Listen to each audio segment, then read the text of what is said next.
근데 이제 그때 박지원 의원 말씀으로는 원래 그렇대요. 화를 잘 낸대.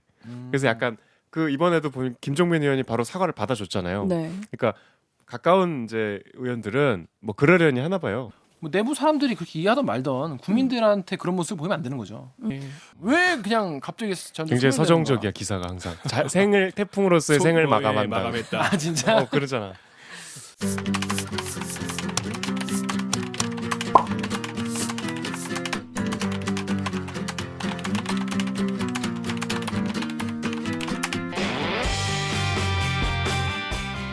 사 4차 언론혁명을 꿈꾸는 기자들이 모였다. 본격 KBS 소통방송 댓글 읽어주는 기자들.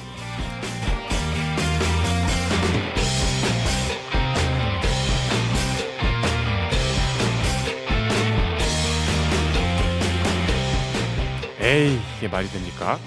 저비용 저퀄리티 사내 수공업 방송입니다. 가짜뉴스 팩트의 불화살로 널 용서하지 않겠어. 반갑습니다. 전 여러분이 다신 댓글에 대부분 댓글을 달아요. 정원으로 가는 프로 댓글러 김기아 기자입니다. 자 오늘 방송도 끝까지 보시다가 괜찮다, 재밌다, 들을만 하다 싶으시면은 좋아요, 구독 버튼을 꼭 눌러주세요. 자, 제 옆에 없어. 꽃이 있네요. 오늘. 강병수 기자가 없고 대신에 꽃이 있습니다. 저희 구독자분께서 보내주신 꽃이에요. 선물 감사하게 잘 받았고요. 자, 자기소개 부탁드리겠습니다. 기자님들.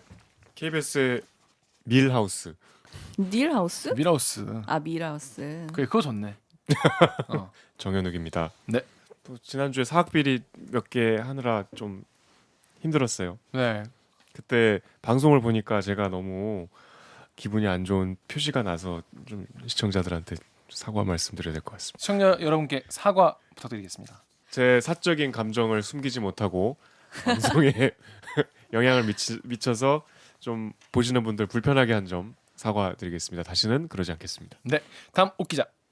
네 안녕하세요. 팩트체크팀 목소리 미녀 얼굴은 더 미녀 마음은 더더 미녀 더더더. 이정입니다. 네. 그렇습니다. 아니 오늘 팩책 나갔죠? 네 오늘 제가 출연한 건 아니었는데 네, 같이 취재해서 이따가 여러분들한테 말씀드리도록 그렇습니다. 하겠습니다. 오늘 이제 KBS 팩트 체크 팀이 뭐 이것저것 해서 했는데 거기서 다 전하지 못한 이야기를 오늘 1부에서 전해드리도록 하겠습니다. 네. 자 그리고 오늘 이제 방송 보시는 분들 뭐 많은 분들이 이제 그 유시민 작가가 진행하는 그 알릴레오 라이브 3회 보시고 얘네 이제 댓글 읽어주는 기자들 뭐라고 하나 보러 오신 분들 많이 계실 거예요. 근데 저희가 이제 그 날 지금 녹화를 바로 지금 하자마자 바로 온 거라서 저희가 아는 바가 사실 없어요. 그리고 조금 전에 일어난. 네, 그래서 9시 뉴스에 또 리포트가 나갔는데 그 내용 이외에는 저희가 더 아는 바 없기 때문에 좀 저희가 오늘 그 내용으로 진행할 수 없다는 점을 좀 미리 말씀을 드리고요. 양해를 부탁드리겠습니다. 오늘 방송은 저희가 원래 준비했던 아이템으로 진행을 하겠습니다. 양해를 부탁을 드리겠습니다. 자, 첫 번째 코너 시작하겠습니다. 가짜 뉴스 카더라의 팩트를 체크해 드리는 이 뉴스 입니다. 웃기고 앉았네. 정말 병신 같은 게 이게 제가 한 말이 아니라 국정감사가 이루어지는 국감장에서 법사위원장이 한 말이죠. 지난 7일에 여상규 법사위원장이 서울고등검찰청 국감에서 법사위 소속인 김종민 민주당 의원에게 막말을 했는데 요거 관련해서 가짜 뉴스도 많이 돌고 팩트도 여러 가지 좀 짚어야 할 게 있어 요걸 한번 다뤄보도록 하겠습니다. 여러분 뭐 대충 내용은 아시죠? 제가 설명을 좀 드리자면은 그 여상규 법사위원장이 국감장에서 웃기고 앉아는 정말 병신 같은 게라고 막말을 했어요. 이게 야당 간사가 영상 돌고 있으니까 사과하는 게 좋겠다 이렇게 조언을 하자 그게 뭐 영상이 있다고 하는데 저는 기억이 정확하지 않은데 그런 말을 했다면 제가 거듭 사과드리겠습니다. 좋게 생각하시기 바랍니다. 뭐 어떻게 좋게 생각하는 거예요? 그것을 일단락하고 속기록에서 삭제해 주시기 바랍니다. 라면서 속기록에서 삭제를 요청했어요. 자 여기까지는 아시죠? 자 뽐뿌의 그론기님께서 여상규 욕설 속기록 삭제했나요? 뉴스들은 다 삭제됐다는 듯이 말을 해주던데요 라고 하셨고요. 엠팍의 우라질레이션 나 있는 말인 줄 알았어. 나 지금 읽으면서 뭔가 이상하다는 걸 깨달았어. 우라질레이션님이 제가 뭐 삭제 요청하면 해줘야 됩니까? 관련 법규가 궁금합니다 라고 하셨어요. 자 옥기자 네. 삭제가 된 건가요? 삭제는 안 됐고요. 안 삭제는 원래 불가능합니다. 국회법에 규정이 돼 있어요. 네, 삭제가 어떻게 안 돼 되도록. 있습니까? 국회법 117조 3항을 보면요. 회의록의 내용은 삭제할 수 없다. 이렇게 돼 있어요. 근데 이게 삭제 요청을 되게 의원들이 사실 종종 하잖아요. 네. 근데 그게 삭제가 가능한 예외 그 조항이 따로 있어요. 그러니까 삭제가 가능하기도 하다. 네, 가능하기도 하다. 가능한데 어떨 때? 그것도 국회법에 규정이 돼 있는데 국회법 118조 1항을 보면요. 의장이 비밀을 요하거나 국가 안전 보장을 위해서 필요하다고 인정한 부분에 관해서는 협의를 해서 안 실을 수도 있다. 인데 여기서 안 실을 수 있다라는 건 뭐냐면 회의록이 종류가 여러 개가 있어요. 일반인들한테 공개되는 그런 공개 회의록이 있고요. 그리고 그 일반인들한테 공개되지 않고 보존 기록 보관용으로 만들어 놓는 보존 회의록이라는 게 따로 있어요. 그러니까 공개 회의록에서는 그 삭제, 그러니까 정확한 말로 표현하자면 불게재예요. 게재를 하지 않을 수 있는 거예요. 하지만 보존 회의록에는 삭제가 되지 않고 남습니다. 그러니까 공개되는 회의록에는 빠지지만은 네. 영구 보존되는 그런 약간 네네네. 거기에는 이제 남을 수 있다는 거죠. 네. 그런 사례가 있나요? 이 사례를 좀 찾아봤는데 네. 20대 국회 들어가지고 삭제된 게 딱 2번 있더라고요. 두 번. 그래서 찾아봤더니 우선 2017년 5월에 서훈 국정원장 인사청문회에서 그 이제 의원들이 국정원 조직이랑 그다음에 활동 내용이나 뭐 이런 조직 활동에 대한 그런 얘기를 했어요. 근데 그거는 이제 안보상의 이유로 삭제가 됐어요. 네. 그리고 2017년 10월에 산자중기 국감에서 민주당의 이훈 의원이 피감 기관의 어떤 성추행 피의 사실에 대해서 막 이렇게 질의 때 막 얘기를 해요. 네. 근데 이거는 이제 성범죄에 관련한 거잖아요. 그래서 피해자가 이거를 지워달라고 기록에 남기지 말아달라고 해서 공개 회의록에는 삭제가 됐습니다. 근데 이것도 보존 회의록에서는 지울 수는 없는 거죠. 근데 이 보존 회의록도 찾아보니까 박정희 정권 때 몇 번 보존 회의록까지 지운 적은 있다고 하더라고요. 박정희 대통령에 대한 인신공격성 발언 진짜요? 네, 같은 게 있었을 때 그거를 이제 삭제한 흔적은 있다. 정말 놀라운 시대였군요. 네, 그렇습니다. 근데 이게 질의를 해서 삭제를 해도 사실 네. 기자들이 이거 듣고 나가서 뭐 기사 쓰고 뭐 그래버리면 말짱 도는 거 아니에요? 이제 국회 방송에서 생중계가 되니까 네. 이제는 생중계가 돼버리는데 네. 삭제한들 무슨 소용이라? 근데 이게 삭제가 되면 그 영상에서도 삭제가 돼요. 이건 이제 기록에 관한 거잖아요. 그렇구나. 근데 네. 김 기자 말씀대로 어쨌든 다 보도가 됐기 때문에 그리고 법사위 국감 같은 이제 이슈가 되는 국감은 언론사들이 다 찍잖아요. 그렇죠. 그거를 삭제할 수는 없죠. 그렇습니다. 아무튼 그렇다고 합니다. 자, 그런데 그러면 정정해달라 뭐 이런 얘기도 있잖아요. 네. 그러면 정정은 어떻게 되냐 이런 얘기가 있는데 저 정유럽 기자가 여기 엠팍 댓글 읽어주세요. 엠팍의 업힐님께서 네. 이은재 의원이 이은재 속기록 엄청 수정했네. 창피한 건 아는가 봄. 저건 박제해서 천년만년 남겨야 하는 건데 조선시대 사관들이 이거 들으면 관뚜껑 박차구려 날 듯.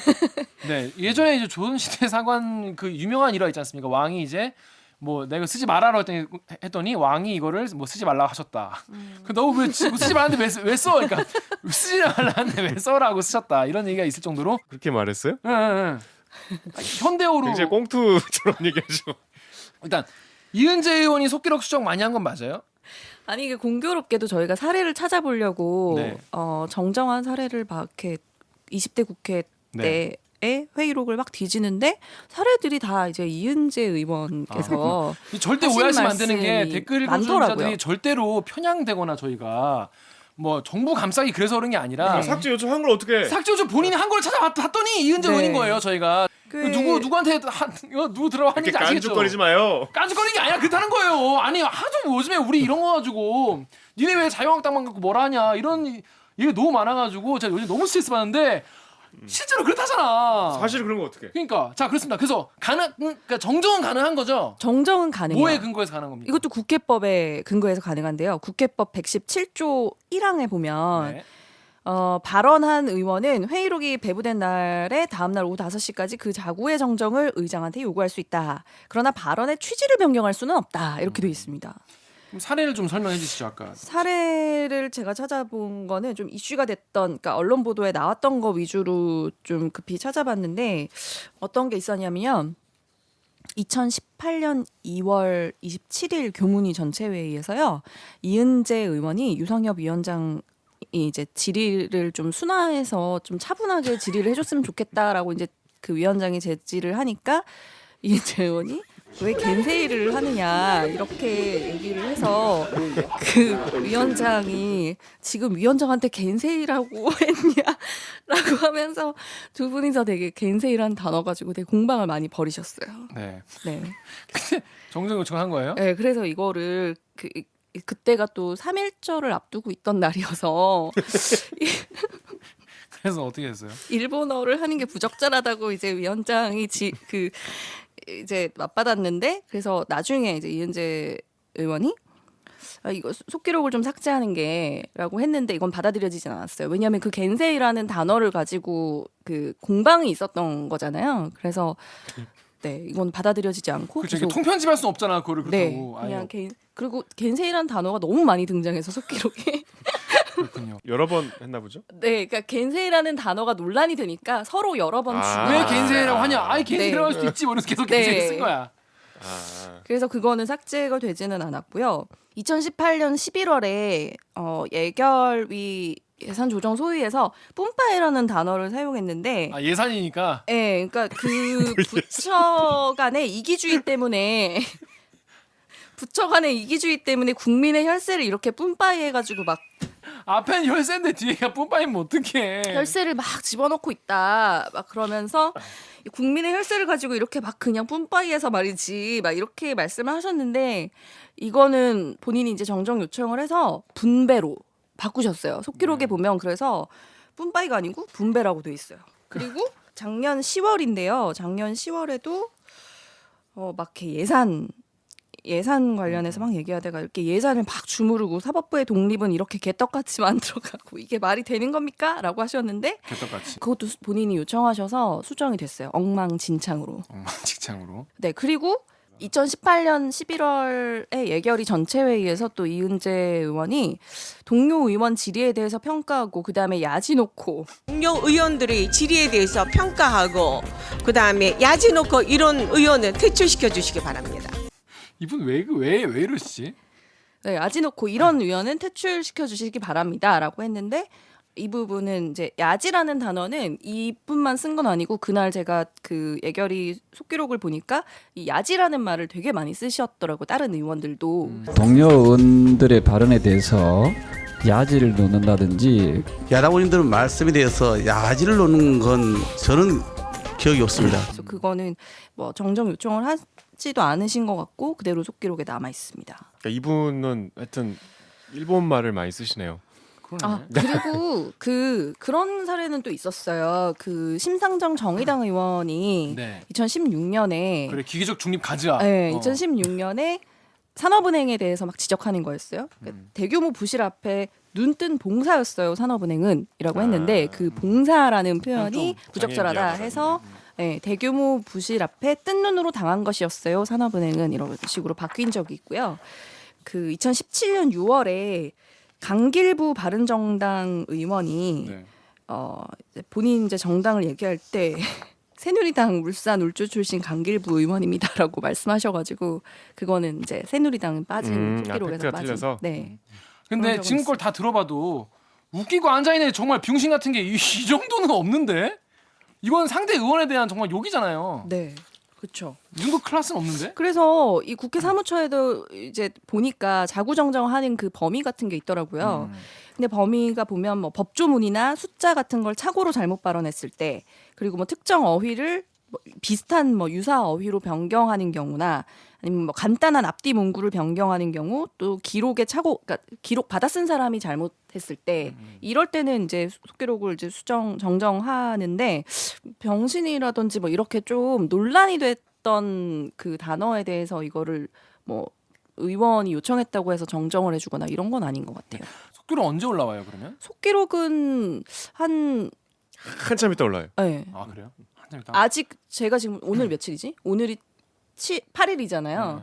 근데 제일 최근에 올라온 게 10월 4일 거더라고요. 아. 그러니까 한 사나흘 정도 걸리는 다음 주는 걸로 돼야 봐야 될 것 올라오겠네요. 같아요. 예. 자 그러면 자 루리앱의 익명님께서 정정 관련해서 얼씨구 야 조선시대의 왕도 못 지었다. 어디서 조선시대만도 못한 짓을 이라고 하셨어요. 이게 그러면 정정을 해주세요라고 하면 그 정정 권한은 누구한테 있는 거예요? 이 정정 권한이요. 본회의 회의록 같은 경우에는 의장한테 있고요. 그다음에 위원회, 그러니까 상임위 법사위. 회의 뭐 이런 회의는 위원장한테 있어요. 본인한테 있네. 네, 근데 이런 경우는 여상규 위원장님이 이제 정정 요구를 스스로 하고 자기가 이제 그 결정도 스스로 하는 거죠. 그러니까 셀프 결정을 하게 되는 겁니다. 편하네요. 네. 그래서 이때 이제 당시에 문제가 됐을 때 속기록을 삭제해달라고 본인이 말씀하시잖아요. 그래서 그 보좌진이 직접 그 속기사한테 가가지고 삭제를 해달라고 그렇게 얘기를 바로 현장에서 그렇게 하셨어요. 그건 절차를 완전 무시한 네, 거 아니에요? 절차를 잘 모르시고 한 것 같은데 이런 자구정정 요구서라는 게 있어요. 이거를 제출을 해야 되는데 제출할 때 이렇게 보면 회의록 뭐 몇 차 무슨 회의록 몇 쪽에 몇째 줄에 뭐 이렇게 적혀 있는데 이건 이렇게 정정해 달라라고 하면서 그렇게 요청을 속기록에 올라온 다음에 그거에 대해서 얘기를 해야 되는 거거든요. 현장에서 바로 지워달란다고 지워줄 수 있는 게 아니고. 그렇습니다. 근데 이 발언 자체가 왜 나온 거예요? 이 맥락이 이 발언 자체는 패스트트랙 수사에 대해서 헬스 수사에 대해서 수사를 하지 말으라는 취지의 이제 얘기를 하는데 그걸 이제 더불어민주당의 김종민 의원이 그거에 대해서 이제 위원장이 그런 식으로 발언하면 안 된다라고 하니까 그 김종민 의원을 향해서 김종민 의원이 자격이 없다 그랬더니 웃기고 앉아 이제 있네. 자격을 당신한테서 받냐라고 하고 그 뒤에 웃기고 앉아 있네. 그러니까 이게 당신 같은 게. 사실은 뭐 정치의 문제다 검찰 손대지 마라 뭐 이런 식으로 말한 거 아닙니까? 네. 본인들이 지금 그 피의 사실로 지금 입건이 돼 있는 상태에서 예. 사실 이게 뭐 병신 뭐 이런 표현 때문에 더 그것만 좀 부각됐는데 사실은 국회의원이 법사위원장이 검찰 수사에 사실 영향을 끼친 거잖아요. 하지 마라. 국정감사위원으로서 굉장히 부적절한 발언이. 그래서 이거는 좀 여담이긴 한데 그 본인이 이제 흥분한 상태여서 그렇게 얘기했는지조차 기억이 안 난다고 해명하셨잖아요. 그거에 대해서 한 언어학자가 인터뷰를 하셨더라고요. 그러니까 너무 일반적으로 쓰는 말이면 잘 기억을 못할 수도 있다. 뭐 이런. 그 작년에 박지원 의원하고 막 고성을 지르고 싸웠잖아요. 네. 그때 그 보도를 제가 했었는데 아 그래요? 그때 여상규란 이름을 그때 처음 하신 분들 많으실 거예요. 그때 위원장으로 박지원 의원하고 정말 그냥 술집에서 싸우듯이 싸웠어요. 국회에서. 그 문제 같으면 제가 발언권 드리지 않겠습니다.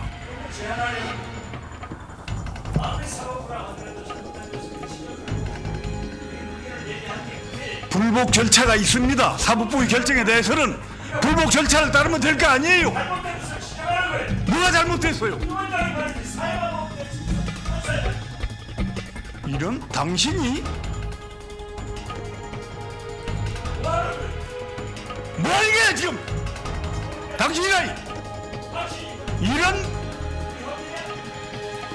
정말 진짜 이 보자 하니까 말이야. 근데 이제 그때 박지원 의원 말씀으로는 원래 그렇대요. 그러니까 화를 잘 낸대.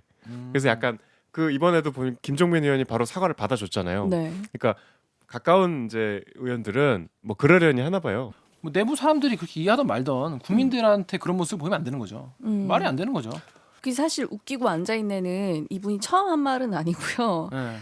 예전에도 한번 한 적이 있는데 그게 정말 그 방송으로 다 나갔어요.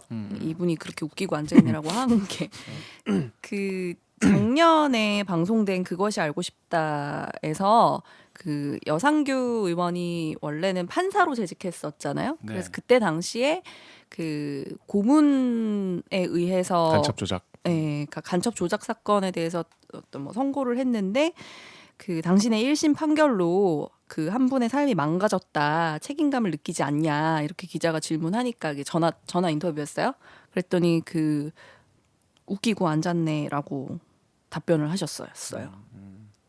이게 참 선택하지 않아요? 웃기고 앉았네 이 양반 정말 이렇게 기자 말씀하셨어요. PD한테도 이러고 심지어 여당 의원한테도 그랬는데 판사 할 때는 얼마나 우습게 보였겠어. 그 피의자들, 피고인들, 그다음에 일반 시민들, 역사.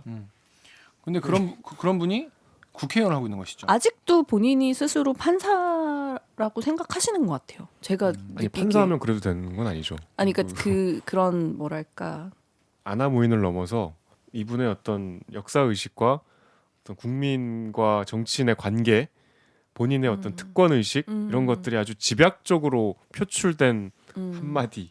정치인들이 이제 욕설을 통해서 막 우리가 대리만족을 느낄 때 있잖아요. 그럴 수도 있죠. 뭔가 이렇게 거대한 뭐 부정한 부조리와 싸울 때라든가 그렇죠. 뭔가 시원하게 해주는 우리가 것도 있죠. 욕을 하고 싶은 상대에 대해서 우리 대신 해준다고 느끼는 상황들. 그럴 수 있죠. 예. 100번 우리가 양보해서 이걸 봐도 그런 상황은 아니었고 지금 오규정 기자가 나열한 사례들이 다 정치인으로서 대답할 의무를 가진 상황들이었는데 이런 식으로 반응한다는 거는 이분이 과거에 어떻게 살아왔는지가 충분히 짐작이 되는 사례죠. 아니 더해서 그 말이 나온 맥락이 검찰 보고 수사하지 말라는 거잖아요. 자기 당 의원들. 그렇죠. 이 공개된 생중계되고 자리에서 있는데. 네. 그러니까 그게 국민들한테 뭐 안 좋게 보일 거다라는 그런 의식도 별로 아니 없는 그러니까 것 이제 같고. 그거는 충분히 정치적 메시지가 있었겠죠. 자기가 본인이 당 지도부한테 그렇게 보이고 싶은 것도 있을 것이고 그렇겠죠. 굉장히 자기가 법사위원장으로서 이런 무리를 하는 게 당에는 큰 도움이 될 테니까 뭐 이런 판단도 했을 것이고 그게 얼마나 근데 부적절합니까? 그렇죠. 자, 제가 루리앱에 달린 요 댓글 읽으면서 마무리하겠습니다. 루리앱에 에딩 1800님이 속기록 삭제하던 말던 요즘 같은 세상에 저게 뭔 의미가 있냐. 할아버지 영상 이미 다 박제가 됐어요라고 하셨어요. 사실 그렇죠 이제. 그렇죠. 이게 뭐 영상으로 남아 있는데 근데 이제 역사의 공식적인 남으니까. 기록으로 남기고 싶지는 않겠죠. 유튜브에 다 있습니다. 자, 그럼 저희는 로고 듣고 저희 원래 코너죠 기레기 판별기로 돌아오겠습니다. 나는 기레기가 싫어요. 지금 여러분은 본격 KBS 소통 방송 댓글 읽어주는 기자들을 듣고 계십니다. 뒷부분도 엄청 재밌습니다. 오늘 방송도 기대된다면 좋아요와 구독 버튼 잊지 말고 꼭 눌러주세요. 네, 태풍 19호 태풍 하기비스. 이름이 하기비스요. 하기스. 북상하고 그리고 누구나 예상하지만 했지만 입 밖에 내지 않는 누구나 예상하지만 참아하지 못하는 네, 유감스럽네요. 그런 거. 네, 유감스럽고요. 이게 지금 뭐 19호 태풍이란 말 자체가 진짜 이렇게 태풍이 많았나 싶은데 13호 태풍이 링링이었죠. 그 이후로 2달 만에 7개 태풍이 있었습니다. 그래서 우리나라에 뭐 직접적으로 또 간접적으로 영향을 줬는데 이게 뭐 태풍이 봄, 여름, 태풍, 겨울 뭐 이렇게 돼서 여름과 가을에 태풍이 엄청 많이 오는데 보통은 여름에 이제 한 번 오고 말았잖아요. 비 한 번 엄청 오고 나면 여름쯤에 네. 그럼 이제 늦여름쯤에 이제 하고 나면 뭐 장마 왔다가 뭐 이렇게 한번 태풍 왔다 가면 이제 그다음 날씨 좀 쌀쌀해지고 약간 이런 느낌이었는데 왜 갑자기 가을에도 계속 오는지 이분을 모시고 이야기를 나눠보겠습니다. KBS의 먼지 요정이죠. 먼지 요정. 미세먼지의 달인. 네. 미세먼지 전문가, 기상 전문 기자 이정훈 기자입니다. 안녕하세요. 네, 안녕하세요. 이정훈입니다. 네, 자기소개 안녕하세요. 부탁드리겠습니다. 예. 겨울 봄에는 먼지 요정이었다가 여름 가을에 태풍 요정으로 돌아온 이정훈입니다. 태풍 예정이에요? 예. 그 태풍만 오면은 종일 TV에 나오니까 네, 너무 이게 올해는 네. 어때요? 또 태풍이 발생했다 이런 소식을 들으면 어때요?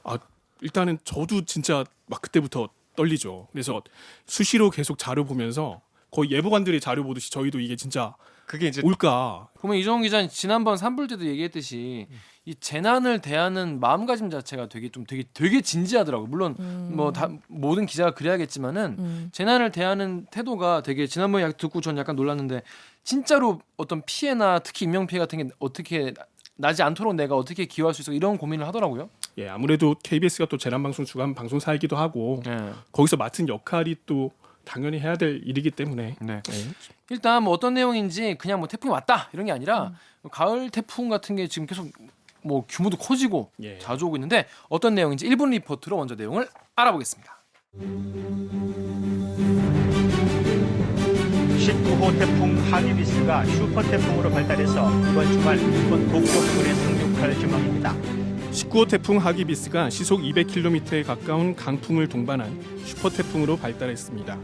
발생 초기에는 한반도와 가까워질 가능성도 제기됐지만 북쪽에서 내려온 강한 한기가 변수였습니다. 영하 15도의 찬 공기에 경기와 강원, 경북 일부엔 올해 첫 한파주의보까지 내려졌는데 한기에 밀려 북태평양 고기압이 일본 남쪽으로 물러난 겁니다. 우리나라는 태풍의 직접 영향에선 벗어나지만 상층 한기와 태풍 사이에 기압차가 커져 금요일부터 동해안을 중심으로 강한 비바람이 예상됩니다. 올 들어 발생한 태풍 가운데 가장 강력한 하기비스.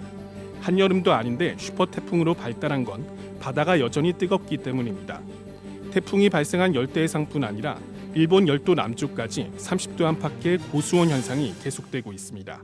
그러나 온난화로 바다가 지금보다 뜨거워지면 앞으로는 늦가을까지도 강한 태풍의 잦은 북상에 대비해야 할 것으로 보입니다. KBS 뉴스 신방실 기자를 대신해서 읽었습니다. KBS 뉴스 이정훈입니다.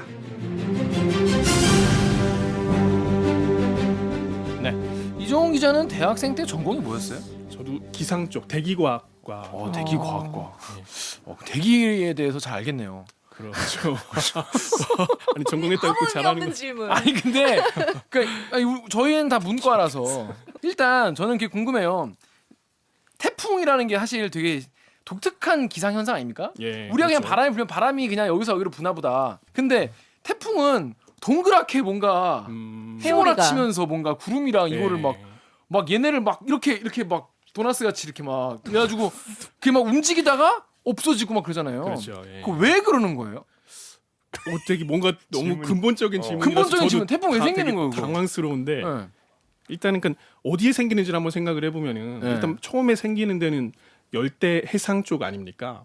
모르죠. 그 아닙니까라고 하지 마세요. 모르니까. 그러니까 뜨거운 바다에서 생기는데 네. 그걸 생각을 해보면은 얘가 뜨거운 바다에서 수증기가 막 뿜어져 나오니까 이 수증기가 이제 하늘로 올라가면 구름이 되는 거예요. 그렇죠. 그러니까 그렇게 생각을 해보면은 이 뜨거운 열이 그게 열이? 참지 못하고 네. 하늘로 올라가서 태풍이 되는데 네. 요거는 좀 좁은 관점에서 본 거고 네. 전 지구적인 좀 관점으로 보면은 적도 쪽은 태양열을 극지방보다 훨씬 많이 그렇죠. 받잖아요. 그렇죠. 그러니까 뭐 당연히 사실 적도 쪽이 극쪽보다 더운데 그렇죠. 근데 그건 어떻게 보면 당연한 거지만 사실 당연한 게 아니라 원래는 적도 쪽이 계속 뜨거운 열을 많이 받고 극쪽이 적게 받으면은 적도 쪽은 끊임없이 더 더워져야 돼요. 그렇죠. 네. 근데 더 더워지지 않고 어느 정도 계속 유지가 되는 게 네. 태풍처럼 이런 게 만들어져 가지고 태풍이 발생하면 북쪽으로 쭉 올라오잖아요. 그 열기들을 전달해 주는 역할을 하는 아니 겁니다. 근데 뭐 지구가 자원봉사자도 아니고 돈도 안 생긴데 그런 거 굳이 해줄 이유가 없잖아요. 뭐 자연적인 현상인 거죠. 그게 뭐 자연의 섭리인 거고 그거 왜 빙글빙글 도는 거예요? 그거는 지구의 회전 때문에 아, 진짜? 수증기가 이렇게 진짜. 쭉 올라가면 지구의 회전력이 친절하게 대답해준다 이런. 아 진짜? 아니 작용을 지구가 자전해서 맞습니다. 태풍이 뺑글뺑글 도는 거예요? 예, 그런 회오리가 생기는 겁니다. 알았어? 나 몰랐어. 몰랐어. 그 정확한 뭐 원리는 사실 어렵겠지만은 지구가 돌아서 태풍이 빙글빙글 돈다. 예. 요거 하나만 건져가도 건졌다. 아니 근데 이게 비가 많이 오는 태풍이 있고 바람이 세게 부는 태풍이 따로 있어요? 그러니까 뭐 이게 엄밀히 비태풍이다, 바람 태풍이다 칼로 자르듯이 구분되는 건 아니지만은 올해 왔던 태풍들만 좀 기억을 해봐도 강풍. 링링 같은 경우는 좀 서해로 북상하면서 거의 비는 안 왔지만은 바람이 되게 셌죠. 네. 근데 지금 최근에 왔던 미탁 같은 경우는 바람은 그렇게 물론 세긴 했지만요. 그것에 비해서 그렇게 세진 않았는데 비가 엄청 왔어요. 네. 그러니까 이게 기본적으로는 몇 가지 요인에 따라 달라질 수 있는데 일단 속도를 생각해 볼 수 있어요. 태풍의 이동 속도.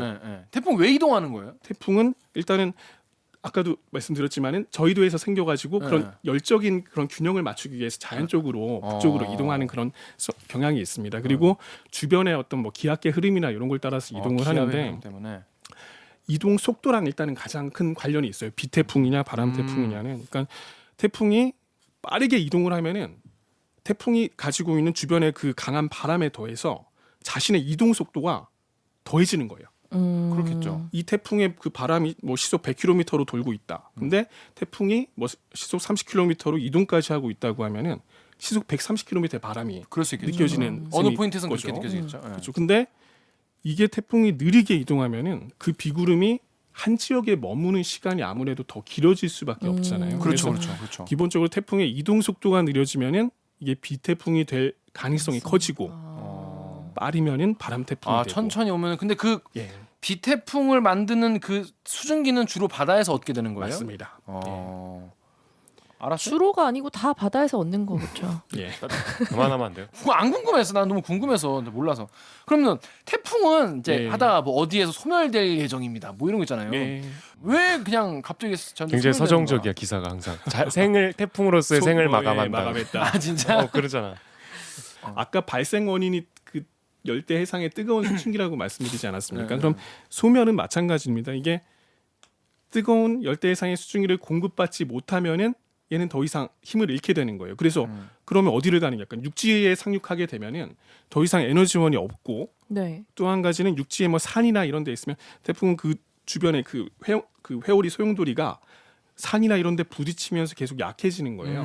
그러다 보면 소멸할 수밖에 없고 바다로 올라오더라도 어느 정도 충분한 뜨거운 바다의 상태가 아니라면 예를 들어서 겨울이나 이럴 때는 태풍이 안 생기잖아요. 그렇죠. 그리고 북쪽으로 올라오면은 바다가 바다로 차니까. 예, 바다가 차가워지니까 자연스럽게 약해지고. 그러니까 사라져 버리는 이유는 예. 이제 뜨거운 수증기를 더 이상 공급받지 못해서 그 북쪽으로 올라가다 보니까 그렇게 그렇습니다. 됐다. 오케이 알겠습니다. 자 빨간 날만 온다 이런 항의가 많이 와요. 예. 왜 태풍은 빨간 날에만 오냐?